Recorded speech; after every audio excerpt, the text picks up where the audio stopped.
Hi ಎಲ್ರಿಗೂ 5 ನಿಮಿಷದ ವಿಜ್ಞಾನಕ್ಕೆ ಮತ್ತೆ ಸ್ವಾಗತ. ಇವತ್ತು ನಾವು ಕೇಳೋಕೆ ಸಖತ್ ರೋಚಕವಾಗಿರೋ ಒಂದು ಸೈ-ಫೈ ಕಥೆಯ ಬಗ್ಗೆ ಮಾತಾಡೋಣ. ಅಂದ್ಹಾಗೆ ಇದು ಬೇರೆ ಯಾರ್ದೋ ಕಥೆ ಅಲ್ಲ, ಇದು ನಮ್ಮೆಲ್ಲರ, ಹೌದು, ನಿಮ್ಮ ಮತ್ತು ನನ್ನ ಹುಟ್ಟಿನ ಕಥೆ.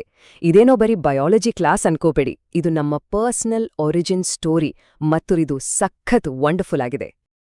ನಮ್ಮ ಕಥೆ ಶುರುವಾಗೋದೆ ಒಂದು ದೊಡ್ಡ ಸೈನ್ಯದಿಂದ. ಅಬ್ಬಬ್ಬಾ, ಎಂಥ ಸೈನ್ಯ ಅಂದ್ರೆ ಅದು ಕೈಗೆತ್ತಿಕೊಂಡಿರೋ ಮಿಷನ್ ಸಕ್ಸಸ್ ಆಗೋ ಚಾನ್ಸೇ ಇಲ್ಲ ಅನ್ನುವಂಥದ್ದು. 16 ಮಿಲಿಯನ್ ಅಂದ್ರೆ ಕೋಟ್ಯಾಂತರ ವೀರ್ಯಾಣುಗಳು ತಮ್ಮ ಜರ್ನಿ ಶುರು ಮಾಡ್ತವೆ. ಆದ್ರೆ ಶುರುವಾದ ತಕ್ಷಣವೇ ಅವುಗಳಿಗೆ ಕಾದಿರೋದು ಒಂದು ಭಯಾನಕ ಪರಿಸ್ಥಿತಿ ಮತ್ತು ಟೈಮ್ ಕೂಡ ತುಂಬಾ ಕಡಿಮೆ ಇರುತ್ತೆ. ಅವು ಎದುರಿಸೋ ಮೊದಲ ಅಡತಡಗಳೇ ಸಖತ್ ಕ್ರೂರವಾಗಿರುತ್ತೆ. ಮೊದಲ್ನೇದು ಆಸಿಡ್ ಚಾಲೆಂಜ್. ಅಂದ್ರೆ ಆ ಜಾಗದಲ್ಲಿರೋ ಆಸಿಡ್ ವಾತಾವರಣ ಲಕ್ಷಾಂತರ ವೀರ್ಯಾಣುಗಳನ್ನ ಅಲ್ಲೇ ಸಾಯಿಸ್ಬಿಡುತ್ತೆ. ಅದರಿಂದ ಪಾರಾಗಿ ಬಂದ್ರೆ ಎರಡನೇ ಅಡತಡೆ ಪ್ರೋಟೀನ್ ಮೇಜ್. ಇದೊಂದ್ ರೀತಿ ನ್ಯಾಚುರಲ್ ಸೆಕ್ಯೂರಿಟಿ ಚೆಕ್ ಇದ್ಹಾಗೆ, ದುರ್ಬಲವಾಗಿರೋ ವೀರ್ಯಾಣುಗಳನ್ನ ಟ್ರ್ಯಾಪ್ ಮಾಡ್ಬಿಡುತ್ತೆ. ಹಾಗಿದ್ರೆ ಈ ಜರ್ನಿ ಎಷ್ಟು ಡೇಂಜರಸ್ ಅಂದ್ರೆ ಇದನ್ನ ದಿ ಗ್ರೇಟ್ ಫಿಲ್ಟರ್ ಅಂತಾನೆ ಕರಿಬೋದು. ಯಾಕಂದ್ರೆ ಕೇವಲ ಅತ್ಯಂತ ಸ್ಟ್ರಾಂಗ್ ಮತ್ತು ಹೆಲ್ದಿಯಾಗಿರೋ ವೀರ್ಯಾಣುಗಳು ಮಾತ್ರ ಇದನ್ನ ದಾಟಿ ಮುಂದೆ ಹೋಗಕ್ಕೆ ಸಾಧ್ಯ. ಆ ಪ್ರೋಟೀನ್ ಮೇಜ್ ಮತ್ತೆ ತಾಯಿಯ ದೇಹದ ಇಮ್ಯೂನ್ ಸಿಸ್ಟಮ್ ಇದೆಲ್ಲವನ್ನೂ ಎದುರಿಸಿ ನಿಂತ್ಮೇಲೆ ಶುರುವಾದ ಕೋಟ್ಯಾಂತರ ವೀರ್ಯಾಣುಗಳಲ್ಲಿ ಕೇವಲ 0.0001%ಗಿಂತನೂ ಕಡಿಮೆ, ಅಂದ್ರೆ ಹೆಚ್ಚಂದ್ರೆ ಕೆಲವು ಡಜನ್ಗಳು ಮಾತ್ರ ತಮ್ಮ ಗುರಿಯನ್ನ ತಲುಪೋಕೆ ಸಾಧ್ಯವಾಗತ್ತೆ. ಯೋಚನೆ ಮಾಡಿ. ಹೀಗೆ ಗೆದ್ದು ಬಂದವರಿಗೆ ಸಿಗೋ ಪ್ರೈಸ್ ಏನೋ ಗೊತ್ತಾ? ಒಂದು ದೈತ್ಯ, ಪವರ್ಫುಲ್ ಅಂಡಾಣು. ಕಷ್ಟಪಟ್ಟು ಹೋರಾಡಿ ಬಂದ ವೀರ್ಯಾಣುವಿಗಿಂತ ಬರೋಬ್ಬರಿ 10,000 ಪಟ್ಟು ದೊಡ್ಡದಾಗಿರೋ ಶಕ್ತಿಯಿಂದ ತುಂಬಿರೋ ಒಂದು ಸೂಪರ್ ಸೆಲ್. ಸರಿ, ಯಾವಾಗ ಒಂದೇ ಒಂದು ವೀರ್ಯಾಣು ಈ ರೇಸ್ ಗೆಲ್ಲುತ್ತೋ ಆ ಕ್ಷಣದಿಂದ ಮಿಷನ್ ಕಂಪ್ಲೀಟ್ ಚೇಂಜ್ ಆಗತ್ತೆ.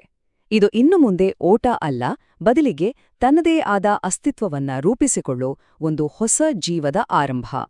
ಭ್ರೂಣ ಬೆಳೆಯೋಕೆ ಶುರುವಾದಾಗ ಅದು ಟ್ರೋಫೋಬ್ಲಾಸ್ಟ್ಗಳು ಅನ್ನೋ ಸ್ಪೆಷಲ್ ಸೆಲ್ಗಳ ಒಂದು ಟೀಮನ್ನೇ ಸೃಷ್ಟಿ ಮಾಡುತ್ತೆ.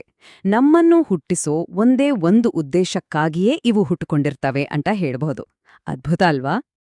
ಆಯ್ತು, ಈಗ ಈ ಹೊಸ ಜೀವಕ್ಕೆ ಒಂದು ಮನೆ ಬೇಕು. ಆದರೆ ಅದು ಸುಮ್ಮನೆ ಪ್ಲೀಸ್ ಅಂತ ಕೇಳೋದಿಲ್ಲ, ಬದಲಿಗೆ ಹೋರಾಡಿ ತನ್ನ ಜಾಗವನ್ನ ಪಡ್ಕೋಬೇಕು. ಗರ್ಭಾಶಯಕ್ಕೆ ಅಂಟಿಕೊಳ್ಳೋಕೆ ಈ ಭ್ರೂಣ ಸಾವಿರಾರು ಇನ್ಫಿಲ್ಟ್ರೇಷನ್ ಯೂನಿಟ್ಸ್ಗಳನ್ನ ಕಳಿಸುತ್ತೆ. ಇವು ಜೆನೆಟಿಕ್ ಮಟೀರಿಯಲ್ನಿಂದ ಮಾಡಿರೋ ಬಬಲ್ಗಳಿದ್ದಂತೆ. ಇವುಗಳ ಕೆಲಸ ತಾಯಿಯ ಕೋಶಗಳ ಬ್ರೈನ್ ವಾಶ್ ಮಾಡಿ ತನ್ನನ್ನ ಒಳಗೆ ಸೇರಿಸಿಕೊಳ್ಳುವಂತೆ ಮಾಡೋದು. ಇದು ಒಂದು ರೀತಿಯಲ್ಲಿ ತೀವ್ರವಾದ ಕೆಮಿಕಲ್ ಮಾತುಕತೆ ಇದ್ದ ಹಾಗೆ. ಭ್ರೂಣ ಒಂದು ಹ್ಯೂಮನ್ ವೈರಸ್ ತರನೇ ವರ್ತಿಸುತ್ತೆ. ಹೇಗಾದ್ರೂ ಮಾಡಿ ತಾಯಿಯ ದೇಹವನ್ನ ಒಪ್ಪಿಸಿ ತಾನು ಉಳಿದುಕೊಳ್ಳೋಕೆ ಜಾಗ ಮಾಡ್ಕೊಳ್ಳುತ್ತೆ. ಒಮ್ಮೆ ಇಂಪ್ಲಾಂಟೇಷನ್ ಸಕ್ಸಸ್ ಆದ್ಮೇಲೆ ಆ ಟ್ರೋಫೋಬ್ಲಾಸ್ಟ್ಗಳು ಗರ್ಭಾಶಯದ ಗೋಡೆಯನ್ನ ಕೊರೆಯೋಕೆ ಶುರು ಮಾಡುತ್ತೆ. ಯಾಕೆ? ರಕ್ತನಾಳಗಳನ್ನ ತಲುಪೋಕೆ. ಇದು ನೋಡೋಕೆ ಹಲವಾರು ಕೈಗಳಿರೋ ಒಂದು ಸಣ್ಣ ಪ್ಯಾರಾಸೈಟಿಕ್ ಆಕ್ಟೋಪಸ್ ತರಾನೇ ಇರುತ್ತೆ. ಈ ಒಂದು ಆಕ್ರಮಣ ಅಂತ ನಮಗೆ ಅನ್ಸಿದ್ರೂ ಇದು ತಾಯಿ ಮತ್ತು ಮಗುವಿನ ನಡುವೆ ಒಂದು ಸೂಕ್ಷ್ಮವಾದ ಒಪ್ಪಂದವನ್ನ ಹುಟ್ಟುಹಾಕತ್ತೆ. ಅಂದ್ರೆ ತಾಯಿಯ ಉಳಿವು ಮತ್ತು ಹೊಸ ಜೀವದ ಅಗತ್ಯತೆಗಳ ನಡುವೆ ನಡೆಯೋ ಒಂದು ನಿರಂತರ ಮಾತುಕತೆ ಇದು. ಈ ಬ್ಯಾಲೆನ್ಸನ್ನ ಮ್ಯಾನೇಜ್ ಮಾಡೋಕೆ ನಾವು ಪ್ಲೆಸೆಂಟಾ ಅಂದ್ರೆ ಜರಾಯುವನ್ನ ನಿರ್ಮಿಸ್ತೀವಿ. ಇದು ನಮ್ಮ ಜೀವನದ ಮೊದಲನೇ ಅಂಗ. ಇದೊಂದು ಕೋಟೆ, ಲೈಫ್ ಸಪೋರ್ಟ್ ಸಿಸ್ಟಮ್ ಮತ್ತೆ ಹಾರ್ಮೋನ್ ಫ್ಯಾಕ್ಟ್ರಿ, ಹೀಗೆ ಎಲ್ಲವೂ ಆಗಿ ಕೆಲಸ ಮಾಡುತ್ತೆ. ನಮ್ಮ ಜನನದ ನಂತರ ಇದರ ಕೆಲಸ ಮುಗಿಯುತ್ತೆ. ಹಾಗಾಗಿ ದೇಹದಿಂದ ಹೊರಹಾಕಲ್ಪಡುತ್ತೆ. 9 ತಿಂಗಳ ಕಾಲ ಇದೊಂದು ರೀತಿಯಲ್ಲಿ ಇಚ್ಛಾಶಕ್ತಿಗಳ ಹೋರಾಟವೇ ಸರಿ. ಭ್ರೂಣದಲ್ಲಿರುವ ತಂದೆಯ ಜೀನ್ಗಳು ಹೇಗಾದ್ರೂ ಮಾಡಿ ಬದುಕಬೇಕು, ಎಷ್ಟು ಶಕ್ತಿಯನ್ನ ತಗೋಬೇಕು ಅಂತ ನೋಡಿದ್ರೆ ತಾಯಿಯ ಜೀನ್ಗಳು ಹೊಸ ಜೀವಕ್ಕೆ ಸಪೋರ್ಟ್ ಮಾಡ್ಬೇಕು, ಆದ್ರೆ ನನ್ನ ಆರೋಗ್ಯಕ್ಕೆ ತೊಂದರೆ ಆಗದ ಹಾಗೆ ಅಂತ ಬ್ಯಾಲೆನ್ಸ್ ಮಾಡೋಕೆ ಟ್ರೈ ಮಾಡ್ತವೆ. ಹಾಗಿದ್ರೆ ನಾವು ಅರ್ಥ ಮಾಡ್ಕೊಳ್ಬೇಕಾದ ಮುಖ್ಯ ವಿಷಯ ಏನು ಅಂದ್ರೆ ನಮ್ಮೆಲ್ಲರ ಅಸ್ತಿತ್ವ ಅನ್ನೋದು ಒಂದು ಅದ್ಭುತವಾದ ಆದ್ರೆ ಅಷ್ಟೇ ಕ್ರೂರವಾದ ಆಯ್ಕೆ ಪ್ರಕ್ರಿಯೆಯ ಫಲ.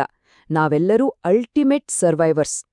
ನಮ್ಮ ಹುಟ್ಟಿನ ಕಥೆಯನ್ನೇ ಒಂದು ಮಹಾಕಾವ್ಯದ ತರ ನೋಡ್ದಾಗ ನಾವು ಜೀವಂತವಾಗಿರೋದ್ರ ಬಗ್ಗೆನೇ ಒಂಥರ ಹೊಸ ಭಾವನೆ ಬರುತ್ತೆ ಅಲ್ವಾ? ನಿಮಗೆ ಈ ವಿಡಿಯೋ ಇಷ್ಟ ಆಗಿದ್ರೆ ಆ ಲೈಕ್ ಬಟನ್ ಒತ್ತಿ, ಎಲ್ಲರ ಜೊತೆ ಶೇರ್ ಮಾಡಿ, ಮತ್ತೆ ಹೆಚ್ಚಿನ ವಿಷಯಗಳಿಗಾಗಿ ಸಬ್ಸ್ಕ್ರೈಬ್ ಮಾಡಿ. ನಿಮ್ಮ ಅನಿಸಿಕೆಗಳನ್ನ ಕೆಳಗೆ ಕಾಮೆಂಟ್ಗಳಲ್ಲಿ ತಿಳಿಸಿ.